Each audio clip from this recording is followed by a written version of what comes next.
भैया आप कर करा के खत्म करो इस बंटवारे के किस्से को। ठीक है, बताओ तो फिर कैसे करना चाह रहे हो? भैया सबसे बड़े आप हो तो आप ही बताओ। ठीक है, तो भाइयों देखो, अब जो मैंने सोच रखा है वो ये है कि इस घर और खेड़ा किराना के 3 हिस्से होंगे। एक मेरा, एक मंगल का और एक धीरपाल का। चंदन और अवंतिका ये सुनकर हैरत में रह जाते हैं। फिर मैं कहाँ जाऊंगा भैया? और अवंतिका?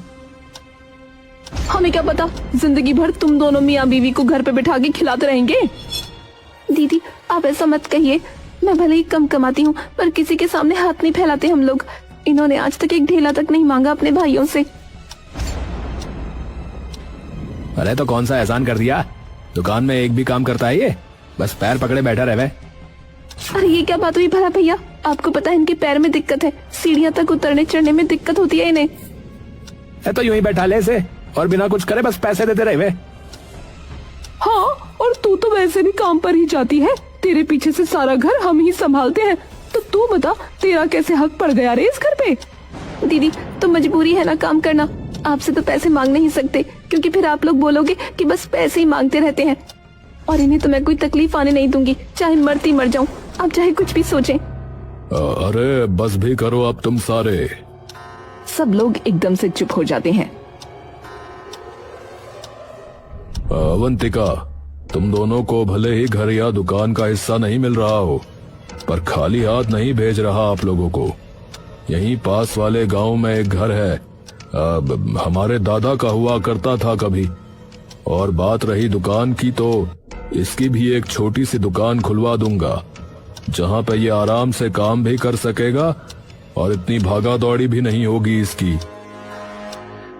भैया पर जहाँ वो घर है वो तो एकदम सुनसान इलाका है, इसी वजह से तो पिताजी ने यहाँ आके खेड़ा किराना खोली थी। वहाँ हमारा काम कैसे चलेगा बताइए? अरे मंगल कुछ बोलने ही वाला होता है कि तभी रत्न ने उसे रोक देता है। अरे चुप, मैं बात कर रहा हूँ ना। पर भैया इसे तो देखो। अरे चुप बैठेगा या नहीं? हाँ भाई, अब तू देख, आजकल हर जगह बतेरे लोग भरे पड़े हैं और तुझे अपने खुद के लिए पूरा घर दे रहा हूँ और तेरी खुद की एक दुकान दे रहा हूँ, है? फिर क्या दिक्कत है बता? हम तो फिर भी तीनों एक ही घर में रहेंगे और एक ही दुकान में काम करेंगे, पर तुझे तो अपना घर और अपनी दुकान दोनों मिल रही हैं। चंदन कुछ नहीं बोलता, बस उनकी बात सुनता है और अपनी गर्दन झुका लेता है। अवंतिका चुपचाप चंदन को देखती रहती है। तो फिर ठीक है भाई, तय रहा। सुनो, परसों तक तुम्हारा सामान वहाँ भिजवा देंगे, ठीक है? चंदन और अवंतिका कुछ नहीं बोलते। थोड़े दिन बाद अवंतिका और चंदन अपने दूसरे घर में जाने लगते हैं। भूरी और छन्नू वहीं खड़ी उन पर ताने कस रही होती हैं। दीदी देखो तो जरा, मुंह लटकाए ऐसे जा रहे हैं जैसे हमने इन पर कितने जुल्म ढाए हो। जाने दे, कम से कम उस लंगड़े की शक्ल तो ना देखनी पड़ेगी अब इस घर में। अरे हम क्यों झेलें, हमने थोड़ी तोड़ी है इसकी टांग, और इसकी बहू तो ऐसे रौब दिखाती है अपने कमाने का जैसे हमारे घर में लाकर दे रही हो। अरे हम भी पूरी मेहनत से घर का काम करती हैं। सही है, गए, अब मरे जिए हमें क्या फर्क पड़ता है। ये सारी बातें चंदन और अवंतिका को बिल्कुल साफ साफ सुनाई दे रही थीं। जब चंदन और अवंतिका अपने उस नए घर में पहुंचते हैं तो वो देखते हैं कि उनके घर के आसपास सिर्फ बड़ी बड़ी झाड़ियां हैं और कुछ नहीं। भैया ये क्या है? यहाँ तो दूर दूर तक कुछ भी नहीं दिख रहा है। हम ऐसे सुनसान इलाके में कैसे रहेंगे? सारी सुविधाएं भी यहाँ से कितनी दूर हैं? अरे लेना है तो ले, नहीं तो सड़क पर है अपनी माशुका को लेकर। हमने तो कहा नहीं था ब्याह कर, अपनी मर्जी से ही लेके आया था। हम तो प्यार करते हैं जी, ये है जी, वो है जी, हैं? अब खुद संभाल। मैं भैया से बोल दूंगा कि आप लोग मेरे साथ ऐसा सलूक कर रहे थे और मुझे यहाँ नहीं रहना। अरे धीरपाल, अरे ऐसे पकड़ियो, लगवाओ इसकी फरियाद।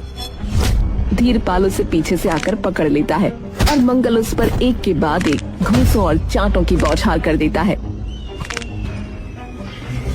हाँ, अब बता क्या चाहिए तुझे? हिस्सा लेगा, हैं? हिस्सा लेगा? तभी अवंतिका बीच में आकर चंदन को छुड़वाने लगती है। छोड़िए इन्हें, मैं कहती हूँ छोड़िए। अरे नहीं तो, हैं? नहीं तो क्या करेगी तू? छोड़िए इन्हें। अरे धीरपाल, रे इससे ज्यादा हिम्मत तो इसकी बहू में है। इसके घर का मर्द तो यही तो है, इसे कमा के खिलाने वाली। दोनों भाई हंसने लगते हैं। अब जाइए, हम अपने आप रह लेंगे, आप बस छोड़िए इन्हें। अब आए ना लाइन पे, चल। मंगल चंदन को धक्का मारकर नीचे गिरा देता है। ये ले तेरा लंगड़ा। बस इतना कहकर मंगल और धीरपाल वहाँ से चले जाते हैं। चंदन वहाँ लहू लुहान धूल मिट्टी में पड़ा बच्चों की तरह रोने लगता है। अवंतिका दौड़कर उसके पास आती है, उसे उठाकर घर के आंगन में पड़ी एक टूटी फूटी सी चारपाई पर बिठा देती है और अपनी साड़ी के पल्लू से चंदन के मुंह पर लगा खून पोंछने लगती है। हमने इनका ऐसा क्या बिगाड़ा है अबू? आप शांत रहिए, सब ठीक हो जाएगा।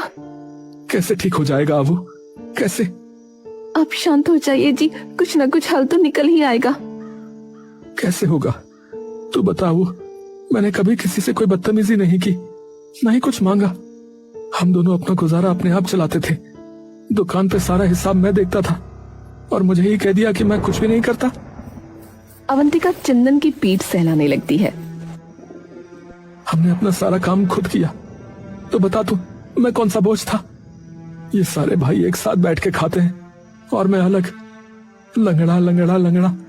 बस इन्हें तो यही दिखता है, ये लंगड़ा है तो इससे घर ले लो क्योंकि वहां पूरे दिन पड़ा रहता है, इससे दुकान ले लो क्योंकि करता ही क्या ये। अरे जब भी इन्हें कहीं जाना हो तो पीछे मैं रुकता था दुकान पे, अकेले सारा काम करता था, और ये अब ऐसा बर्ताव कर रहे हैं जैसे मैं अछूत हूँ। पता है मुझे, मैं रोज देखती हूँ इनका इस सलूक। और देखो ना, मेरी वजह से तुम्हें खरी खोटी सुननी पड़ती है और मेरी वजह से तुम ये सब झेल रही हो। वे एक बात तो ठीक कहते हैं, तुमने मुझसे गलत ही शादी की अबू। चंदन एकदम से अवंतिका का हाथ पकड़ लेता है। अबू तुम मुझे छोड़ दो, वरना यूं ही जिंदगी भर मेरे साथ ये सभी चीजें झेलती रहोगी, बता रहा हूँ। अवंतिका का चेहरा गुस्से से एकदम तमतमा जाता है। आज ही बात बोल दी है, इसलिए जाने दे रही हूँ। आगे से ऐसी बात बोली ना, अपने आप को आग लगा लूंगी। मुझे सिर्फ आप चाहिए, सिर्फ आप और सिर्फ आप। मुझे नहीं चाहिए कुछ और। मेरी खुशी सिर्फ और सिर्फ आपसे है, सिर्फ आप और आप। चंदन चुपचाप आंखों में आंसू लिए अवंतिका को देखता रहता है। अबू एक बात बताओ। चंदन की आंखों में सन्नाटा छा गया हो। कुछ महीनों बाद तीनों भाई आपस में बैठे बातें कर रहे होते हैं। अरे एक बार हो आए क्या भैया उसके घर? जाना तो पड़ेगा, नहीं तो गांव वाले क्या बोलेंगे। पर मुझे एक बात समझ में नहीं आई भैया कि ये अचानक इसकी बहू के साथ ऐसा क्या हुआ जो मर गई? अरे आजकल हजारों बीमारियां लोगों को हो जाती हैं, हो गया होगा कुछ। ठीक है, वही आते हैं फिर कल।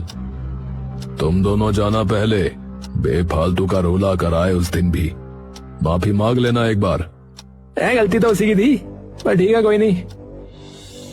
अगले दिन जब धीरपाल और मंगल जाते हैं तो वो देखते हैं कि आसपास की सभी झाड़ियां वगैरह वहाँ से हट चुकी हैं और उनका घर एकदम आलीशान लग रहा है, मानो किसी ने नया घर बनवा दिया हो। है? अबे ये कैसे हो गया? भाई तो मैं भी सोच रहा हूँ भैया, ये तो उजाड़ होता था, फिर एकदम से इसका इतना रंग रूप कैसे बदल गया? और इसके पास पैसे कहाँ से आए भाई? हाँ वही मैं भी सोच रहा हूँ। तभी चंदन अपने सूट बूट में तनकर मुस्कुराता हुआ बाहर आता है। अरे भैया आइए। दोनों भाई अंदर आकर सोफे पर बैठ जाते हैं। भाई चंदन, सबसे पहले तो उस दिन के लिए माफी मांगता हूँ। जो भी हमने किया वो हमें नहीं करना चाहिए था।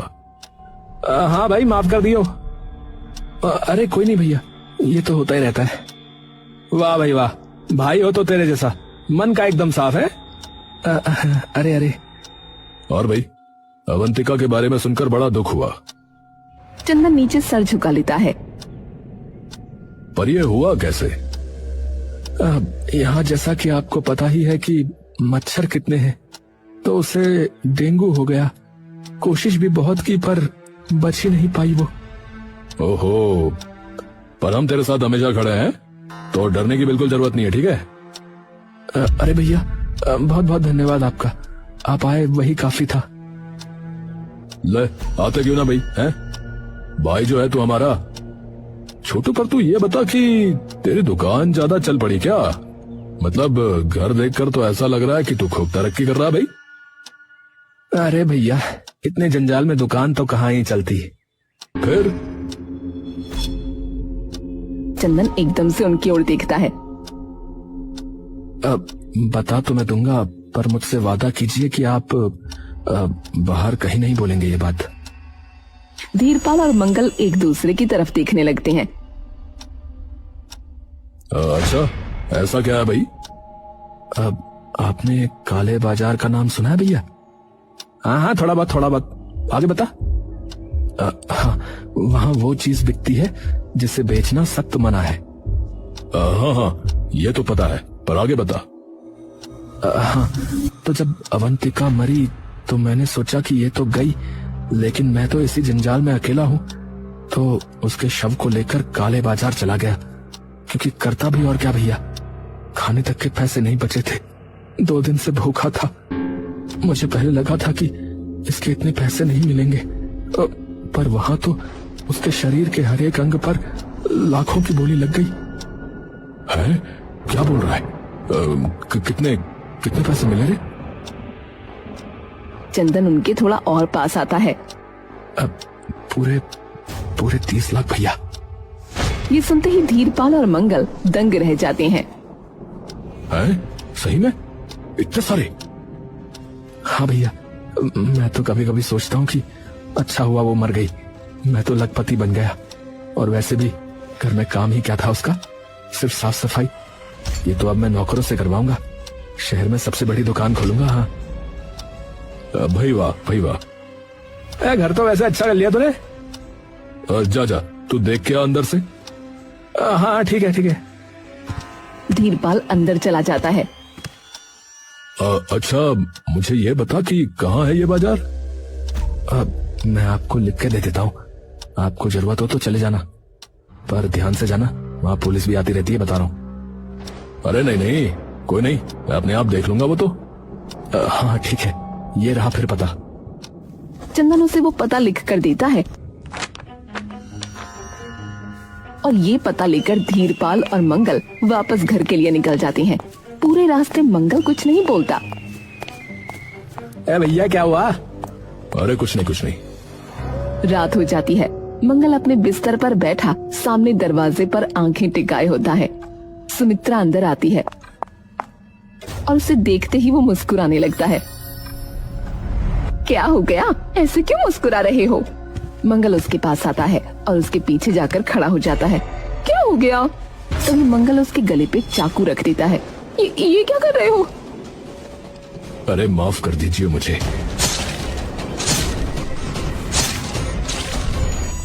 मंगल बोरी में सुमित्रा के शरीर को भरकर चंदन की बताई जगह पर ले जाता है। जैसे ही वो वहाँ जाता है तो देखता है कि पुलिस वहाँ खड़ी है। अरे ये कहाँ से आए? मंगल जैसे ही मुड़कर दौड़ने की कोशिश करता है, तभी एक पुलिस वाला उसे पीछे से आकर धर दबोचता है। चल भाई थाने, अपनी पत्नी के कत्ल के इल्जाम में चल। पर आपको कैसे? अरे हमें सब पता होता है, चल।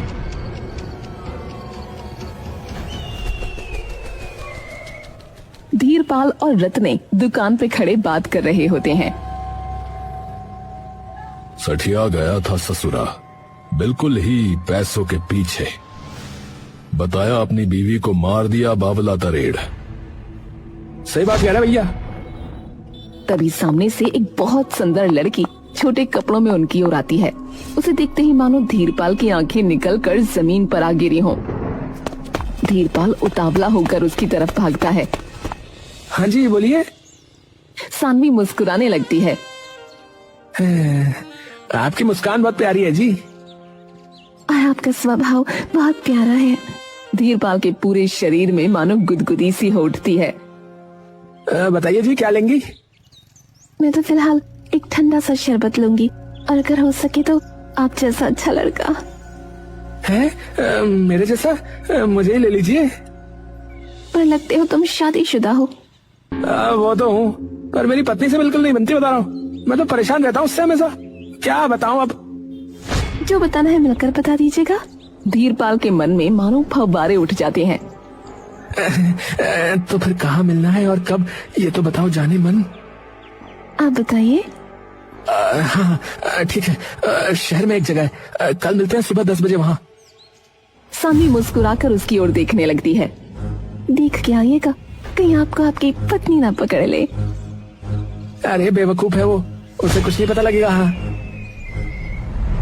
कई दिनों तक धीरपाल और सानवी यूं ही मिलना जुलना शुरू कर देते हैं। धीरे धीरे धीरपाल उसके प्यार में पूरी तरह से डूब जाता है कि तभी एक दिन सानवी अपने मन की मुराद उसके सामने रखती है। देखो धीरपाल, मुझे तुमसे शादी करनी है तो अपनी उस बीवी का कोई इलाज करो। अरे हाँ, वो तो मैं कर दूंगा आज ही, पक्का। पक्का? हाँ हाँ पक्का। और नदी में फेंकना उसे, वरना कहीं और तो किसी को भी मिल जाएगी। नदी के बहाव से कम यहाँ से तो काफी दूर चली जाएगी। हाँ मेरी जान, समझ गया मैं। धीरपाल भी अब अपने प्यार के नशे में इतना चूर हो जाता है कि कब उसके हाथ से उसकी पत्नी का गला घोट दिया जाता है उसे खुद ही नहीं पता चलता। जैसे ही वो नदी में अपनी पत्नी के शरीर को फेंकने जाता है तभी वहाँ पुलिस फिर से जा पहुँचती है और उसे धर दबोचती है। इन्हें कैसे पता चला? हमें सब पता है, चल।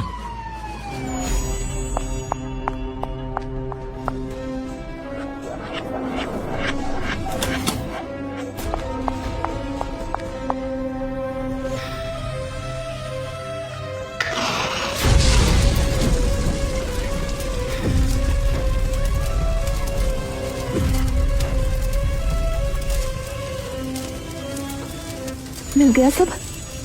तभी उस औरत के बगल में चंदन आकर बैठ जाता है। वो औरत अपने से कंबल हटाती है। वो औरत उसकी बीवी अवंतिका होती है। दे दिया अवंतिका, तुमने दे दिया, मैंने तुमसे जो मांगा था। चंदन की आंखों से पानी बहने लगता है और अवंतिका उसके कंधे पर सर रख लेती है।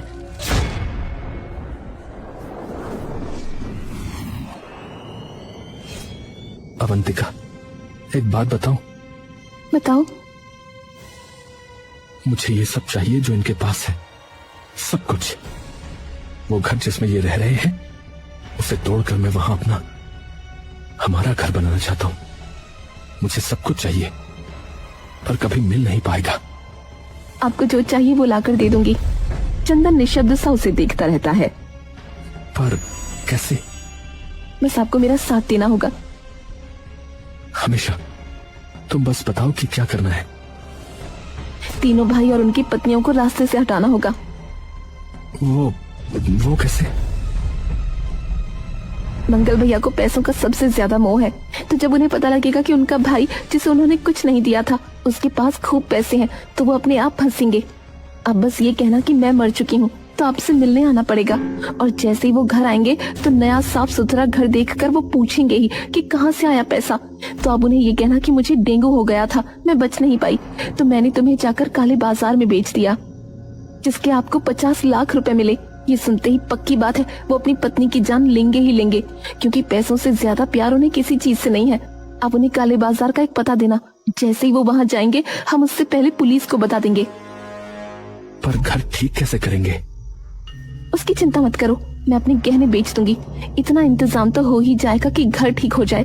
और मंगल भैया बस इसी चमक से अंधे हो जाएंगे, कुछ नहीं दिखेगा उन्हें इसके आगे। अब जहाँ तक धीरपाल का सवाल है, वो सबसे बड़ा दिल फेंक है।